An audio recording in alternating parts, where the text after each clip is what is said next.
Hey there, everybody. Welcome to Whoa, That's Good. I am not Sadie. I'm her mom, and I'm so happy to be hosting her podcast while she is home tending to her two baby girls, which makes me feel a little emotional every time I say that. My baby girl has two baby girls, and she's just an amazing mom, and I'm excited to get to do this for her and host her podcast while she is doing that. So today, I am really excited to talk to my good friend, Rebekah Lyons. Rebekah is a speaker, a writer, and she has a podcast that she does with her husband, Gabe, that is amazing, and you should check it out. It's called Rhythms for Life, and she has a new book out that we're going to talk about today, and I have my copy that's like got turned down and underlined and all that because there's so much good stuff in here. It's called Building a Resilient Life. So, and more than all of that, Rebekah is a good friend. We've been friends since probably like 2015. So we've seen each other through lots of life, like moves and new kids and adoptions and kids graduating from high school and moving on to college and all the things. But anyway, welcome to Whoa, That's Good. Thank you so much, Korie. This is so fun. Love time with you. It is so fun. Yes. Anytime we get to talk is really good. I feel like we just have so much to catch up on every time because our lives are moving fast. We have a lot of kids and a lot of things happening. But we're here today to talk about your new book and to do what we always do on What That's Good is to hear the best piece of advice that you've ever been given. I know that you've been on here before, so you've already given your best piece, but like your second best, I'm sure there's a lot of advice that comes to mind when I say your best piece of advice. So what's the best piece of advice you've ever been given? Yes, I feel like we're always in need of good advice. So I would say probably since I was on here the first season, my advice that was given to me since then was walking through a hard season. And a lot of it is in this book. But the words that were spoken to me was, you're not alone and this is not the end of your story. And it just was really helpful for me to get perspective in the moment when the immediate feels really big. So you're not alone and this is not the end of your story. That is so good. I feel like you're speaking specifically to people right now. And if you're watching this and listening to this and you're hearing this and you feel like, okay, that's speaking directly to me, know that it is because we actually prayed about this. We prayed just before we came on to say like, hey, what can we share that we are learning that the people that are listening need to learn? So you're not alone and this is not the end of your story. I love that so much. All right, let's talk about resilience because that's what your new book is about. And I love that topic so much. I think it's so important for any time, but specifically for right now. So just tell us a little bit about why you decided to write about resilience and what's important about that topic for you and for us all right now. Yeah, absolutely. I think growing up as a firstborn, I felt resilient. I wouldn't have had language for it at the time, but there wasn't a lot of things that I didn't step toward. Firstborn, type A, a little bit of a control freak. I just felt like I would, like to move forward and advance in some things. And of course, this changed when I had my firstborn son at 26, found out 6 hours later that he had a Down syndrome diagnosis. So as a baby, having babies, this was very new. So that was the first time I think I felt like really confronted with grief. And then a decade later, we moved to New York City. And within 4 months of our time in New York City, I started to have panic attacks rooted in claustrophobia that began on planes and then continued in trains, elevators, subways, and crowds. So that lasted about a year and a half, which eventually became panic disorder, but I wouldn't again had language for it at the time. I was just very, very desperate. And the old Rebekah who could kind of do anything and take a mountain just really found her frailty and really crashed.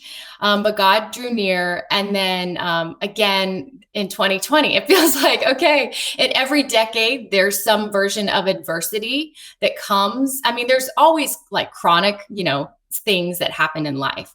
But maybe the bigger things that are become benchmarks or trajectory shifting seasons for me have happened in each decade, 20s, 30s, and now 40s. And I would say the 40s was for sure COVID, because I remember when everything shut down, our oldest, Cade, who again, in my 20s was born, and that was a really hard year of adjusting and grieving and learning new things and being just novel at everything, just not knowing what I was doing. And then it felt like in 2020, he had the hardest year of his life. And it took me right back to the trauma of year one. So this was 2 decades later at age 20. He was struggling with what all of us were probably struggling with, but he didn't have words. He's largely nonverbal, and he's would be considered one who has a hard time communicating and even processing pain, and so, or anxiety. And so we found his window of tolerance just kept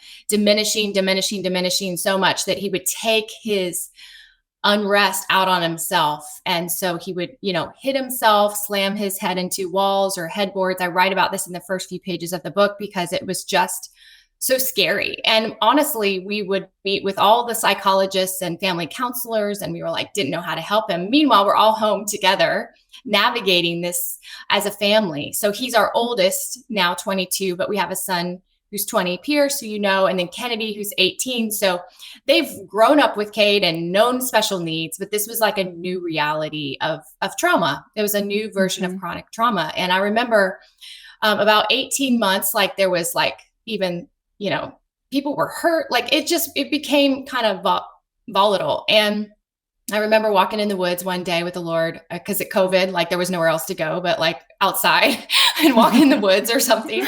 And I just said, God, are you going to lift this? Because it had been about 18 months since it all began. And in my spirit, I felt the Holy Spirit just say, not yet, but I'll be here for as many wailing walks as you need. And that wasn't the answer I was looking for. It definitely wasn't like, oh, wow, this might be adversity without an end date. And I think a lot of people found that in COVID because the terms kept changing. Like we're like, we can flatten the curve in 2 weeks. And then all of a sudden 2 months and then 2 years. And we're all finding some version of languishing on the other side of that. And it's partly because in survival mode, the adrenaline keeps you going. But when things even begin to resume, what we would now call normal, we still are not okay. It's not the same. We've almost like your body is able to then let down, and you're almost able to post trauma grieve something that you didn't have even the bandwidth to do because you were in survival mode. And so when God said, no, not yet, but I'll be here for as many wailing walks as you need, I realized in that season, like, okay, God's got resilience that I need to learn. This isn't just for my kids, because originally I thought this will be a great topic for next Gen Z. Like they've not known like a war, or I guess they now do, but at the time it's like they hadn't known something more close to them, more like just trial or hardship. And what I know is that adversity awakens resilience, but you have to have gone through it. And so I wrote it initially for my kids. And then the more I studied it and the more I experienced this prolonged chronic loss in my own life, I was like, wow, this is for me. This is for all of us.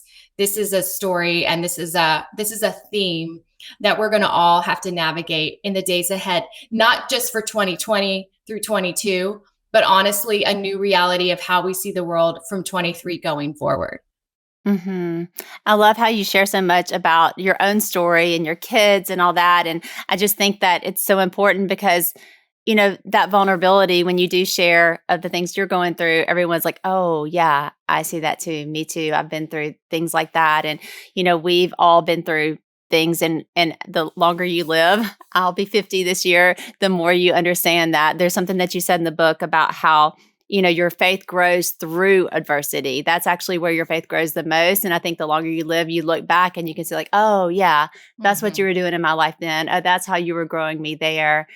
There's something else you talked about, and you touched on it just then, which was about how, different times we see that different times in over history, like when there's a war or there's hard times, people come together and it seems to grow our resilience. But this time, for some reason, it felt like rather than us getting stronger in this hard time as a people, as a country, as a generation, we might have gotten weaker in some ways. Yeah. Why do you think that is? Hey, fam, Sadie here. And here at LO, we are all about teamwork, making the dream work. team matters. And there are so many people on my team who do so many jobs that maybe go unseen, but they definitely don't go unnoticed. One of those things is packing our boxes and shipping them out. And stamps.com has certainly made that so much easier for our team. They've been an important part of the puzzle for us and so many others. They've actually been a part of like over 1 million businesses for the last 25 years. Stamps.com wants to make it easier for your business, so they'll actually hook you up with 84% off USPS and UPS rates, and they automatically tell you the cheapest and fastest rates, no hacks or special codes needed.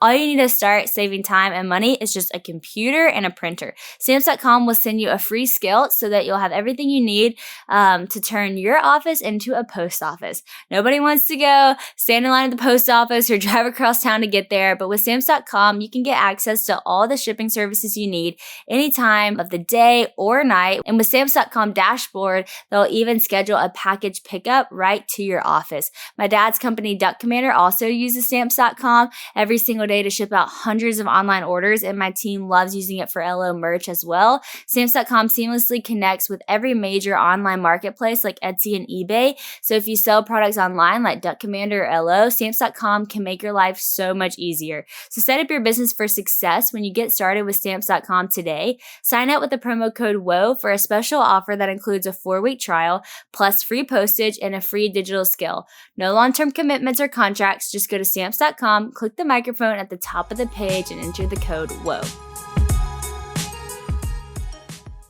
Well, historically, over the centuries, long before we had social media or even a technology or even the modern evolution, right? People still underwent trauma, and they might have not had a clinician that they could go hire for an hour and go sit. They might not have had medication that they could take. And so I had to study like centuries. People have had horrific things happen.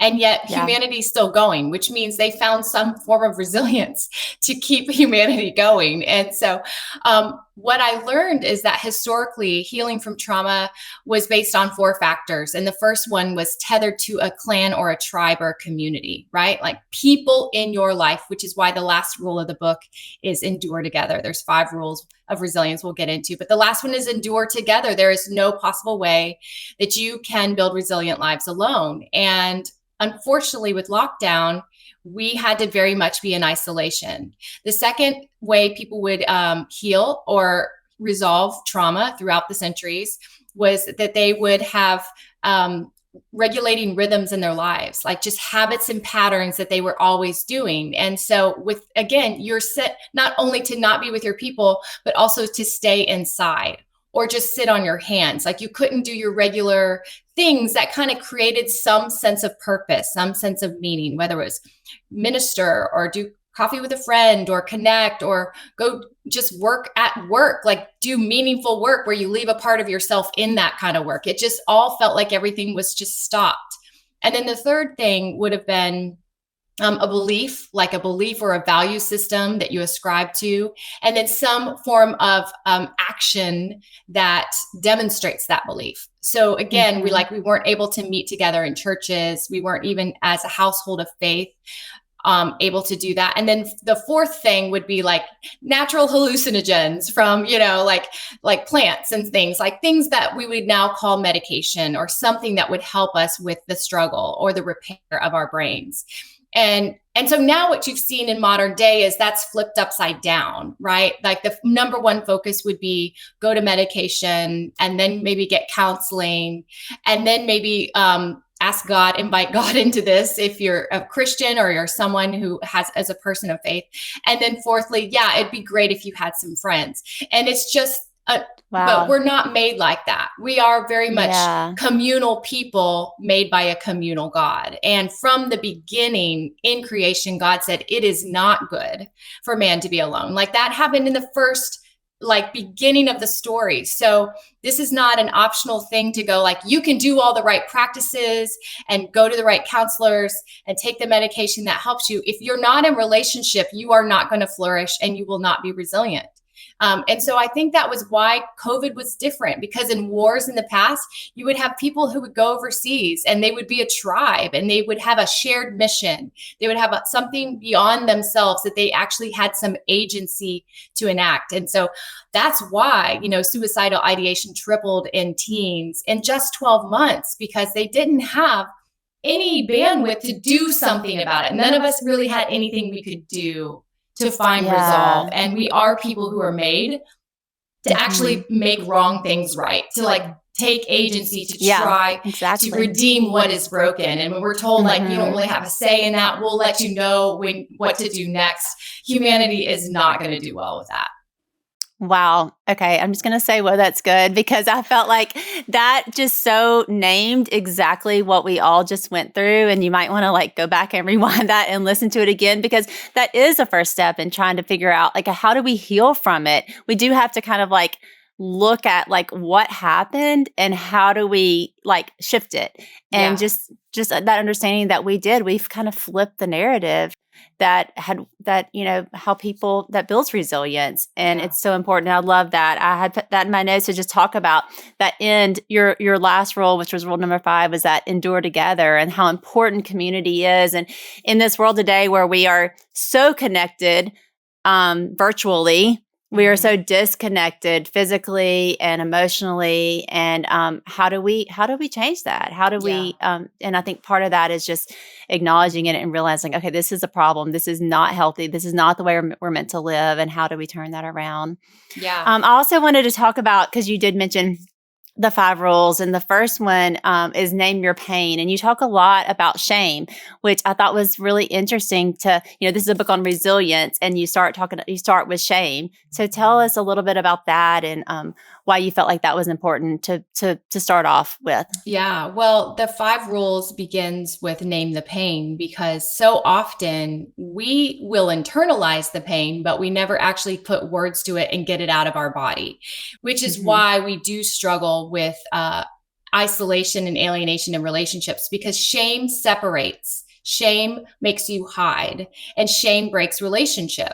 So if healthy relationships are the first key to having a resilient life, then we need to figure out why we pull away when relationships get too intimate or they start to see your flaws, and then you just want to hide. Like, we all want to show the best versions of ourselves, and even honestly to the people in our homes. Like, I want my kids to always see the mom who's championing them and supporting them and making a homemade dinner, and yet they see the other side of their mom. And then I go to the closet because I feel so full of shame because I handled something poorly, or I just didn't rally in the way I should have or wanted to. And then I can create a narrative internally, like I'm a terrible wife, or I'm a terrible mother, or I'm a terrible friend, because I keep seeing all the ways I fall short of the ideal version of who I am. Versus if I just invited my family into my vulnerability of how this buries me sometimes privately, then maybe they'd meet me there and say, you're not alone, and this is not the end of your story.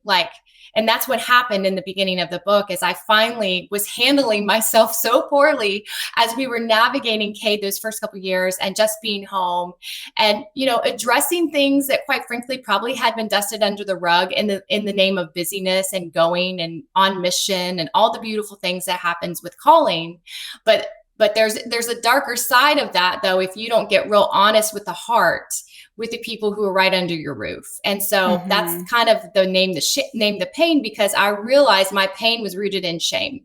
And the shame was that I would have a shame response, which is very much like an anxiety attack. I found my physiological response to shame mirroring so much what I would feel when I had anxiety. I would kind of have a racing heart. I would start to feel like anxious. I would want to run. I would kind of want to get away from the situation just to calm myself down from reacting in a way that would overreact or say something I regretted. And then I would want to retreat. And I was like, okay, that's what I always do with anxiety. Or if I'm starting to feel a little bit of claustrophobia, I have those same exact reactions physiologically. And then I got to run and get off that plane or out of that elevator or out of that subway before my body is ravaged in fear. So it is more intense in these closed spaces, but the onset was very similar. And it was helpful for me to connect those dots and go, there are some things that I need to confess. When I started Mhm. finding that I had this physiological response, whether it's with anxiety or even with my people, I was like, God, there is something that has got to get out of my body, because my body can no longer contain the emotional unrest that's happening inside. It's like needs to go somewhere so that I Yeah. can begin to heal. And that's when I told Gabe kind of the words that choked, like I felt like a choking when the words came out of my mouth. And I just said, I'm broken and I'm afraid I will never change.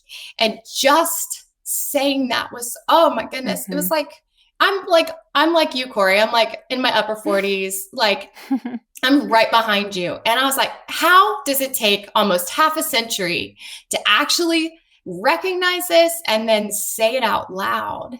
Yeah. And my husband is just amazing, but he just was so gracious. And I think I just needed it so that it would no longer have that power over me. And he just said, Yeah. we're all broken. You're just more aware of it. Yeah. And I was like, okay. So good. Like just meeting me there was like, Mhm. all right. Yeah. I mean, Yeah. I thought I was really alone and Right. feeling Yeah. broken, Mhm. and that I should have figured this out by now, or just been a better Yeah. human by now. And that literally was the shifting point for my resilience journey. Like when I was able to just say it and it no longer Say had a it. stronghold over me, I no longer ran from conversations, hid in the closet and cried, wasn't more honest with my kids or vulnerable, or like just leading with apologies or saying, hey, here's the things I'm still working on. It doesn't matter that you've written a bunch of books or spoken on stages. Like the heart needs what the heart needs. And I'm just glad that I haven't, gone another decade without acknowledging this. It's always fun to change your closet out from season to season, put the sweaters to the back, bring all the summer stuff to the front. I love Stitch Fix because that makes it extra fun. So whatever season you're in, Stitch Fix is great because you actually get your own personal stylist anytime you want. That makes it so easy to find new brands and styles you never would have found. Stitch Fix sends wear now styles so I can immediately enjoy my super cute pieces that are perfect for this season.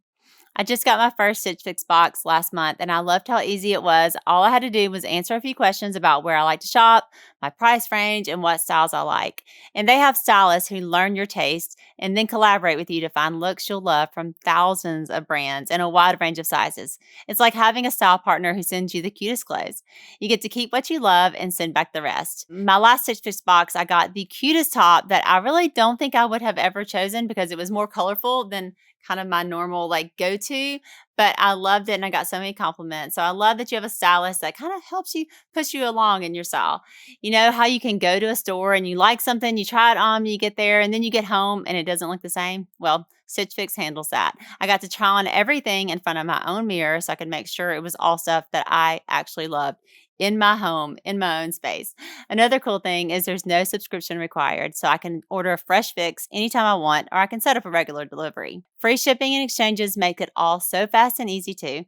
Try Stitch Fix today at stitchfix.com/whoa, and you'll get 25% off when you keep everything in your fix. That's stitchfix.com/WHOA for 25% off today. stitchfix.com/whoa. That's so good. And Gabe is so right. And I love that he was able to speak that over you in that moment. So, if you're listening today and you need to go to someone and say what is holding you back, what you're really feeling, but make sure you go to someone who's trusted, who loves you. Go to a counselor or go to someone who loves you and just be able to speak the thing that is hurting you, that's holding you back, and let someone speak those words over you that we're all broken. We are all in the same boat. Some of us are just more aware of it than others. I think that's so true and so good. I remember, just in our own life, I remember a time whenever I was going through a really difficult moment. We had, adopted a new son and our life was busy, crazy and all that. We had just gone on a trip. It's kind of our first trip with everybody. And I was in my bedroom, came back just bawling, crying. And I don't cry a lot. I'm like you. I'm firstborn. I kind of hold it all together. My response is not to run, but I get acid reflux when I start. So I'm like, okay, something's wrong.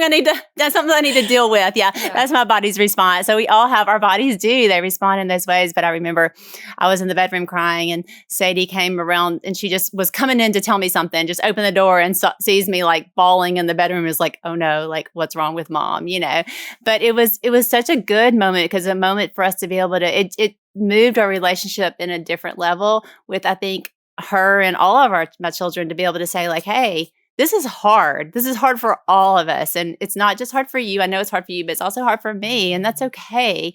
And I do think just being real with our family is a first step of saying like, we don't have it all together. Like you said, even if we speak on stages or we write books or whatever, it doesn't mean we have it all together. And there are things that are really hard in life, and that we need each other and need one another to get through. Yeah. Another thing you talk about is your daughter Kennedy and some of her anxiety and panic attacks. And I've been through that with Sadie as well. We talk a lot about that on here. And one thing that I've noticed, people come to me and ask me as a mama, because a lot of people don't have a mom that can help them through.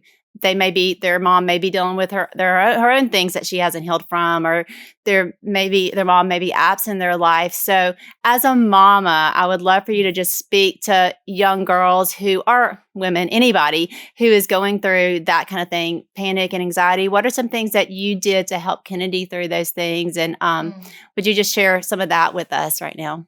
Yeah, for sure. I mean, for her, it started probably at 13 and she's almost 18. So I would say actually end up being 12. So we're at like 6 years. And honestly, she's a new creation. It's so wild to see how, and just to encourage you moms, or even you girls in middle school, like there's so much raging in your body in this season of puberty and like middle school and becoming an adult, quite frankly. And it feels scary, and the body does react in certain ways. And then the moms, for credit for you, you're doing this for the first time too. Like we're all rookies, and you might go, I don't feel like I have enough for my daughter because I'm experiencing now, because we're only as happy as our saddest child. And so I feel like we kind of meet our kids where they are in the struggles that they have. And thankfully, I had walked through some healing in anxiety not long before Kennedy, but was able to at least offer those tools to her that were working for me. And so what I immediately, just in the last book I wrote, Rhythms of Renewal, there are some real regulating rhythms, like I talked about earlier in this show, regulating rhythms that we can access immediately right when we're starting to feel anxiety. And one of those first things is I say, just get up, move your body, get outside. Like just stop the spiral in your room or on your phone, put your phone down. Don't even take it with you for your walk to take a picture of you going for a walk. Like just go outside without a device. And I would say just try to walk fast if you can, like just elevate that heart rate a little bit. If you elevate it for, about 15 to 20 minutes, that will release serotonin in your brain immediately, which is the happy hormone. And it gives you a sense of regulation and well-being and this forward momentum that gets you kind of out of the funk. So even the movement starts your brain to free flow more calmly versus just obsessing in a loop about the same exact thing. So if it's daytime, I always recommend that right away. Drink some water, and then also slow inhale, exhale. So just breathing very slow, and then exhale, breathing very slow. There's a lot of different versions of this, but I just say if box breathing is too confusing, I just do like a 6-beat inhale, hold it for a couple seconds, and then an 8-count exhale. And the one way that your body will naturally start breathing deep and exhale is if you do like standing up, do a toe touch. It's wild how God made the body that when we bend low or we kneel or we even get in child's pose on the floor, our body immediately begins a long, slow exhale.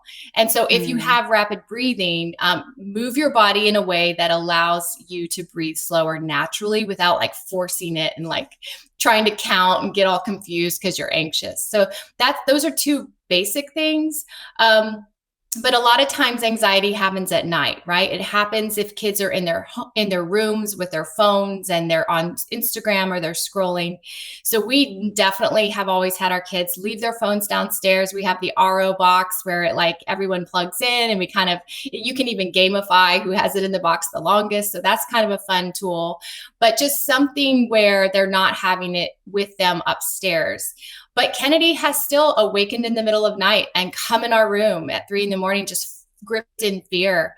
And that's where we start to just with her go, okay, what does God say about where you are right now? And I've got 30 verses for anxiety on my website that people will go to and download and keep it in their backpack or keep it in their briefcase. And for her, she has it available to her in her room. But just like start saying those verses, and you'll find at least 2 that you just you memorize, and you just begin to say them out loud. And then what I do too, which I think is, if you're a person of faith, this is God, right? So Jesus Christ himself is the Prince of Peace. And when we want to have peace in the moment of this anxious brain, this overactive, sensitized brain, I just out loud with my mouth will say, Jesus, I submit to your covering of peace. You are my peace. Not like you give me some peace so I can get through this. No, you are my peace. Yeah. And so I reject the temptation to be fearful right now. Like I just say no, like in Jesus' name, I reject and renounce any kind of fear that's coming against me. And instead I submit myself to your covering of peace. I come under your covering of peace.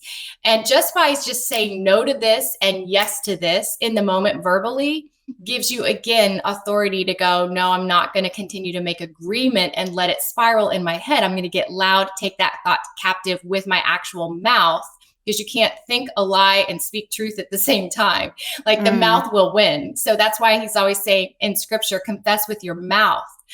Because there's power in what you say out loud. And so Kennedy, I'll say, let's pray, but you pray first, and then I'll pray after you. Sometimes we pray for our kids, but it doesn't teach them agency to declare with their own mouths. So I say, you pray first, and then I'll follow after you and agree with all that you're saying. And I will be your mama bear, like in the corner fighting with you. But there's going to come a day where I'm going to ask you to not come downstairs when this happens. And that's where we are now. It's like, God's really wanting to do this, give you breakthrough through him under our roof, so that when you head off to college in 3 months, you know what to do. And so that's where she's been her senior year more than ever, is just going like, I knew that I didn't want to come down and see you guys. So I worked it out with God. Like I kind of went through the motions. And so you're actually helping your kid build resilience, like one step at a time. And that's really how resilience is forged. It's you take a little bit of a step into some scary places, and then you do it with the encouragement and like the cheering of others,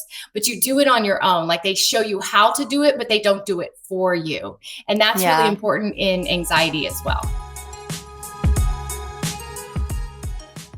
Hey friends, Sadie here, and y'all, let me just tell you something about Louisiana. I love Louisiana, but it is hot in the summer. The humidity is for real, and the sun is blazing. Even though I love to lay out in the sun, I also like to protect my skin, and that is why I love Native Sunscreen. It's ultra sheer and lightweight. It doesn't leave me feeling greasy or sticky, and it offers a broad spectrum of SPF 30 protection from both UVA and UVB rays for my face and body. So no sunburns for the Huff fam, just tans.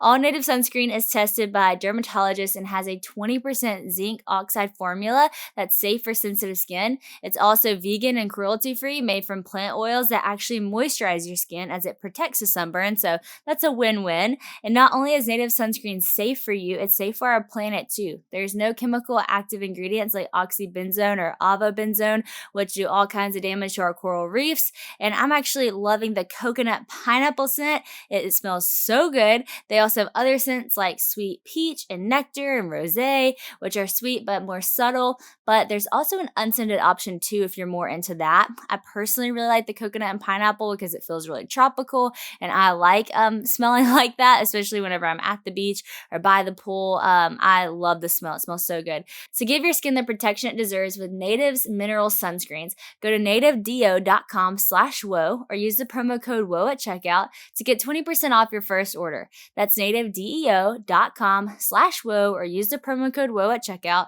nativedeo.com/woe or use the promo code WOE at checkout today.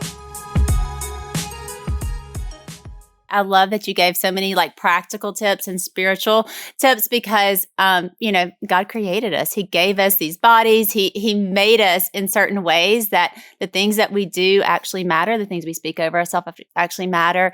And the things that we meditate on really, really matter. And we did a lot of those same things, those practical things and scripture on the wall. And also I know one thing you wrote about that I think helped Sadie a lot as well was we kind of went through, okay, here are the physical symptoms of an anxiety attack. And so you're not going crazy because I think that is something people feel. They think, oh no, really is something wrong with my heart or is something really wrong with me. But when you kind of know, okay, this is what happens. Other people have experienced this too. I'm not crazy. There's not something that's wrong with me as far as my health, I'm going to actually have a heart attack, but you kind of can acknowledge those things. I don't know, that helps Sadie a lot to be able to just kind of look through the symptoms and be like, check. Okay, that's what I know what I'm going through. So now I know how to deal with it. And there's practical ways you deal with it and spiritual ways you deal with it and contending with, speaking to the Father about it. Right in here in this chapter, the third rule is embrace adversity. It's where you don't turn from pain or fear, you turn toward it, because when you avoid fear, it grows. So we actually have to come back toward it with these resources, these tools, so that we actually conquer it, that Christ in us, or our faith, God is the one who helps us through these things. And when I started, the chapter is called Treat Anxiety as a Friend. Instead of this backyard bully that you keep running from and avoiding, instead going, you know what anxiety is going to do for you? It's going to teach you resilience. It's going to actually help you realize you're stronger than you realize right now. And when it returns, you're going to know what to do. And that was really helpful for me because my anxiety rooted, or my panic attacks rooted in claustrophobia. So I would always run from anything small, and a plane was one of those things that you can't avoid. And I finally over time would feel the onset of it. And that's where I would kind of do the practice like, Jesus, I submit to your peace. And I would just stay calm because it's got to I can't leave. And so it would roll through my body. And I talk about it in the book that the average panic attack is extreme. It's different than anxiety attack, but it's more acute. Your body responds as if it's being held at gunpoint. So it's more quick, the adrenaline, the heart rate escalating in the 160s. But it still will roll through your body on average 5 to 8 minutes, and then it's done. And so if you can let your body's adrenaline just go nuts while you're the whole time just saying a Bible verse or you're listening to worship, I wound up realizing, oh, wow, this rolled through my body. I didn't have to pop a Xanax or anything. I just kind of locked in on God and let it roll through. And this one time a couple years ago, I was still stuck on that same plane on the tarmac for another hour. And once it rolled through my body, I was perfectly fine.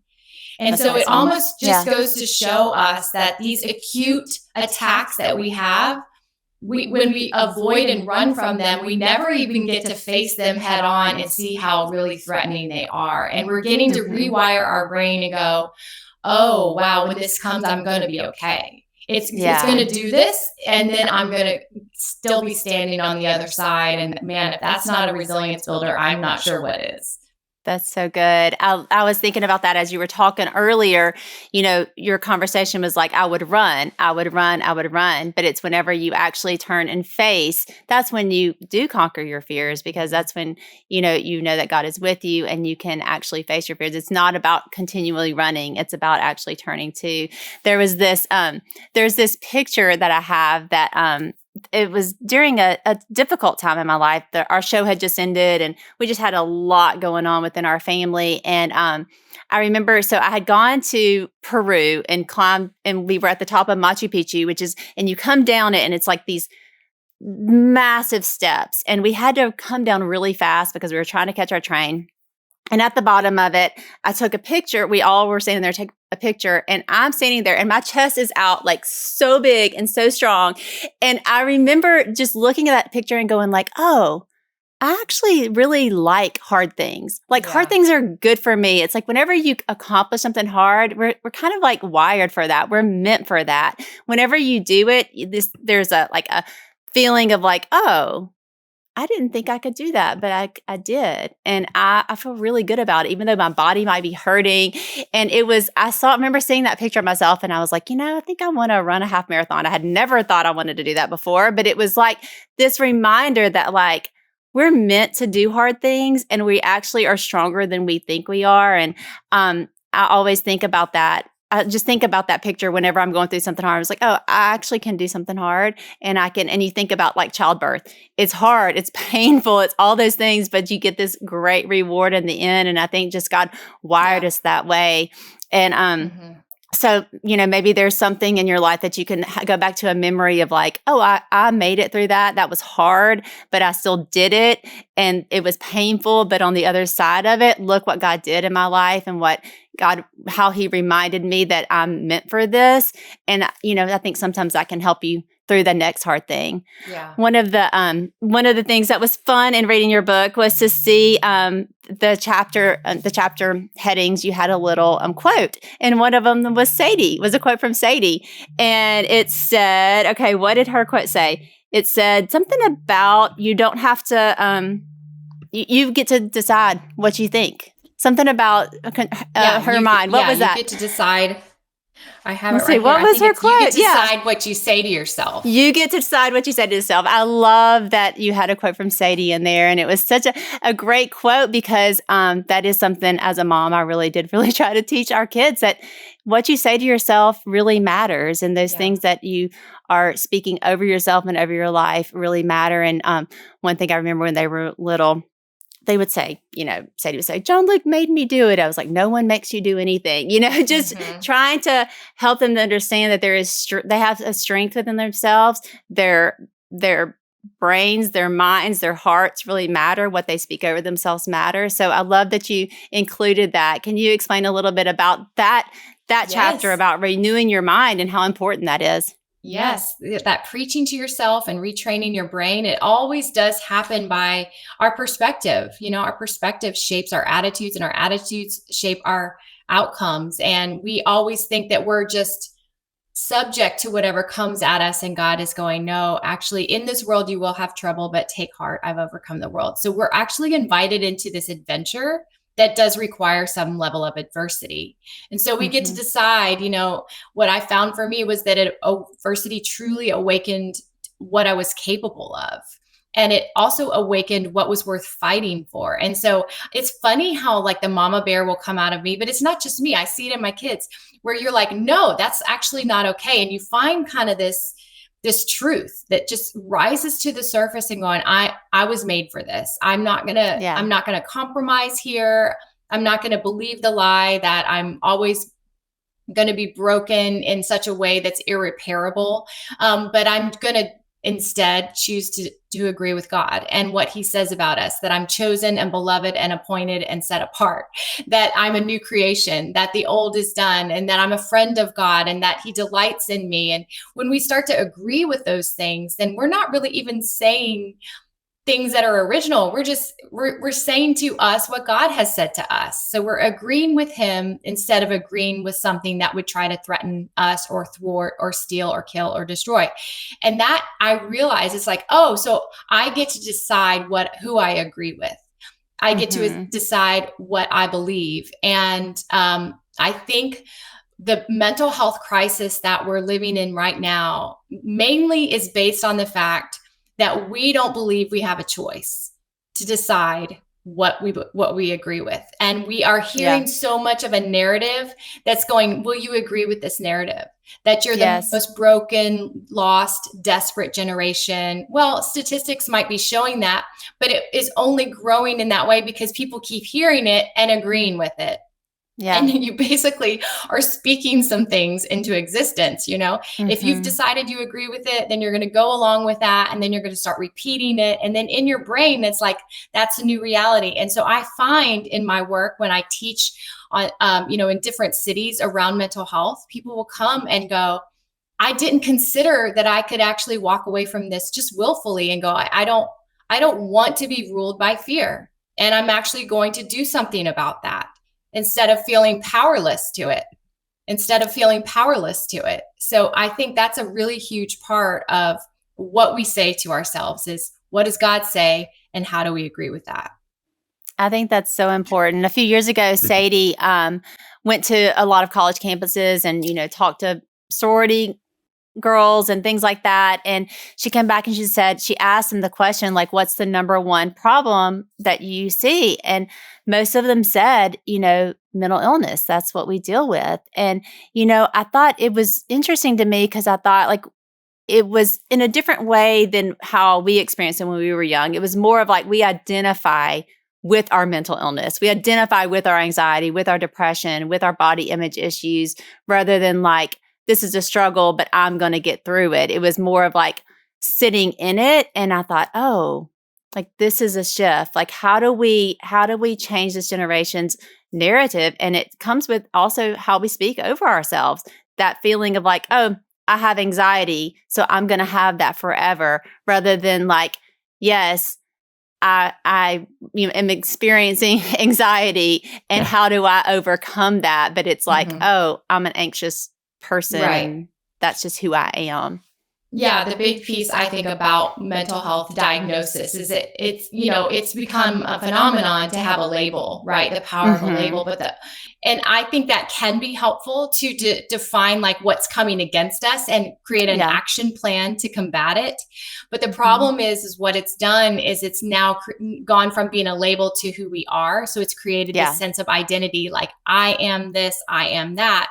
And the reality is, no, that actually has nothing to do with your identity. All it does is give a descriptor for what's coming against you and what you're struggling, like what you're having to navigate. That'd be like saying, I don't know, I'm always anxious, or I'm always messy, or I'm always overreacting. No, you just have had some of that in your life and you are asking for support and help and you're getting healthy, or just saying like, I've always going to have like high blood pressure, or I'm always going to have, something wrong with, I don't even know, my autoimmune. Like in our bodies, if something's wrong, we don't go, I am this. We go, well, then how do we fix this? Or what is the strategy or the tactics to go, how do I get healthier? Our brains are the same way. It's like, I have this racing thoughts. I have OCD.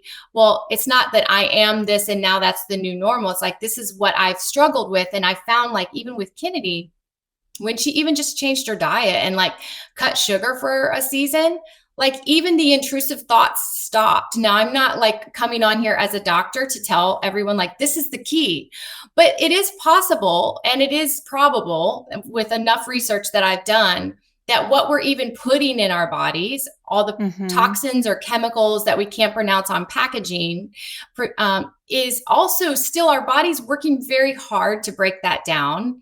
And it just becomes another thing that we're having to deal with. It just creates more adversity, maybe unnecessarily, for our brains. So I'm all about science and faith colliding in the same conversation. I know God is the master scientist who made our brains, and he uses all means necessary for our healing. So I'm always about like, yes, go to the neuroscience, go to the clinicians, get the help, but know that God is actually about that. And he also really wants you to lean into him as the healer, the one who ultimately is going before you. He's bringing people around. He is integral to your healing journey. And what God says about you is you are never defined by whatever broken label is attached to you. You're divine. You're defined by God as a beloved daughter or a son who he has entrusted birthright gifts. And he smiles on you and he's with you and he grieves with you too. It's not like he's like cavalier while you're walking through really hard things. He grieves in the things that you're struggling with too, but he wants to pick you up and hold you and be with you and guide you, with the right counsel in your life through his word and with people helping you get well, because he knows that you're not alone and this is not the end of your story. That's so good. Thank you, Rebekah. Before we go, tell us your website, because you mentioned on your website there's scriptures, which I think is so important. And I know there's a lot of other really great stuff. So tell us your website, your Instagram, all the things where people can find you. Yes, absolutely. Just my name, RebekahLyons.com, and it's spelled RebekahLyons.com. You can find everything there. And then my handles on Instagram and Facebook and Twitter and all of the things are also at Rebekah Lyons, because I did it long ago when you could still get your name. Perfect. Oh, thanks so much. I love you, friend. Love talking to you. Always learn from you, and just leave encouraged and inspired by you. So thank you, friend. This is a joy. I'm so grateful for you. Tell Sadie I love her, and I am so glad she's exactly where she's supposed to be right now. I will. Bye-bye. Take care.